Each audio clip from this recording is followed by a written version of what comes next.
کہ امام حسین آئے ہیں، بڑا پرتپاک استقبال کر رہے ہیں، سب لوگ نعرہ لگا رہے ہیں کہ یا ابن رسول اللہ خیر قدمتا خیر مقدمین، اے رسول اللہ کے شہزادے آپ کا آنا مبارک ہو۔ عبید اللہ ابن زیاد سب کی باتوں کو سنتا تھا اور آنکھیں پھاڑ کر کے دیکھتا، لیکن کسی کا جواب نہیں دیتا تھا۔ نعرہ لگایا جا رہا ہے اور اتنا شور ہو گیا کہ کوفہ کے لوگ سب اکٹھا ہو گئے، سب لوگ جمع ہو گئے، یہاں تک کہ سواری کا چلنا مشکل ہو گیا۔ اب سواری آگے نہیں بڑھ رہی ہے، ہر کوئی نعرہ ہی لگا رہا ہے اور عبید اللہ ابن زیاد سب کو دیکھ رہا ہے، نعرہ لگا رہے، سواری کا آگے جانا مشکل ہو گیا۔ تو وہاں پر ابن عمر باہلی جو تھا اس نے کہا اے کوفہ والو دور ہٹ جاؤ، یہ امام حسین نہیں ہے جس کا تم انتظار کر رہے ہو، یہ امیر عبید اللہ ابن زیاد ہے۔ اتنا سننا ہی تھا کہ کوفہ والوں کے سینوں پر غم کے لہریں دوڑ پڑی، وہ بڑے افسوس میں پڑ گئے، ایسا لگتا تھا کہ ان کے اوپر افسوس کا بالکل بادل چھا گیا ہے۔ انتہائی ندامت کے ساتھ، شرمندگی کے ساتھ وہ اپنے گھروں پہ واپس چلے گئے اور 20 سواروں کے ساتھ عبید اللہ ابن زیاد گورنر ہاؤس میں داخل ہو گیا۔ اب اس میں وہاں داخل ہو گیا، جب صبح ہوتی ہے، صبح ہونے کے بعد وہ تمام کوفہ والوں کو اکٹھا کرتا ہے، اکٹھا کرنے کے بعد تقریر کرتا ہے، اے کوفہ والوں، میں امیر المومنین یزید کی طرف سے کوفہ کا گورنر بنایا گیا ہوں، مجھے حکم دیا گیا ہے کہ جو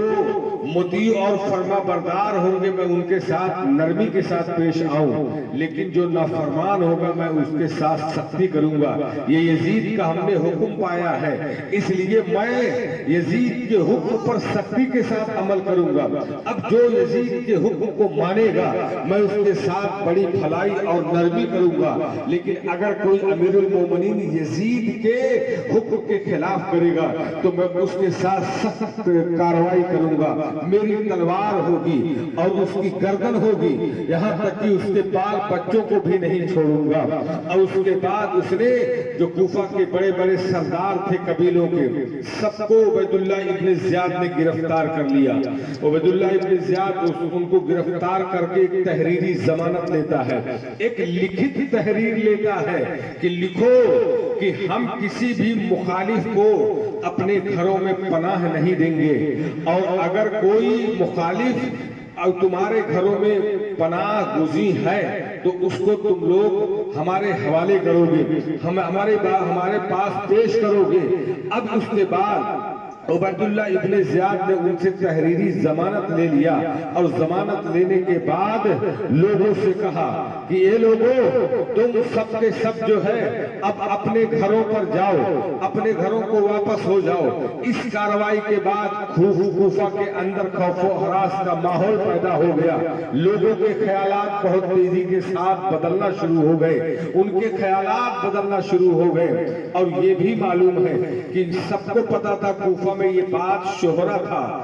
کوفہ میں ہر طرف یہ بات پھیلی ہوئی تھی کہ حضرت مسلم ابن عقیل مختار ابن عبید کے گھر پر قیام پذیر ہیں، وہاں پر رکے ہوئے ہیں، اس لیے حضرت امام مسلم وہاں پر ٹھہرنا مناسب نہیں سمجھا، وہاں پر رکنا مناسب نہیں سمجھا، اور رات کے اندھیرے میں محب اہل بیت حضرت ہانی ابن عروہ کے گھر آپ تشریف لے گئے، جو قبیلے مدہج کے سردار تھے، اور ان کے گھر گئے، انہوں نے آپ کو ایک مخصوص کمرہ دیا، آپ وہیں پر رہنے لگے۔ ان کی قیام گاہ کو صرف بعض خاص لوگوں کے، معتمد اور بھروسے مند لوگوں کے، اور کوئی نہیں جانتا تھا۔ اب کوئی بھی نہیں جانتا تھا کہ حضرت امام مسلم کہاں پر ہے۔ ابن زیاد نے بہت ساری کوششیں کیا کہ امام مسلم کی قیام گاہ کا پتہ لگایا جائے کہ آخر وہ کس کے گھر ٹھہرے ہوئے ہیں، بہت اس نے کوشش کیا، لیکن وہ کوشش اس کی ناکام رہی، اور اس کے بعد مجبور ہو کر کے اپنے شامی غلام ماقل کو تیار کیا، اس کو 3000 درہم دیا۔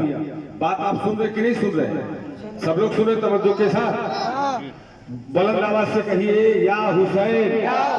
اور بلند آواز سے کہیے، سب لوگ بولو یا حسین۔ اب اس کے بعد ابن زیاد اپنے غلام ماکل کو 3000 درہم دیتا ہے پتہ لگانے کے لیے، سراغ لگانے کے لیے کہ امام مسلم کس کے گھر میں قیام پذیر ہے۔ وہ غلام 3000 درہم لے کر کے جامع مسجد کوفہ میں پہنچا۔ وہاں پر حضرت مسلم ابن اوسجہ رضی اللہ تعالیٰ عنہ، یہ صحابی رسول ہیں، یہ حضرت مسلم ابن اوسجہ وہاں نماز پڑھ رہے تھے، یہ ماکل غلام گیا ان کے پاس بیٹھا۔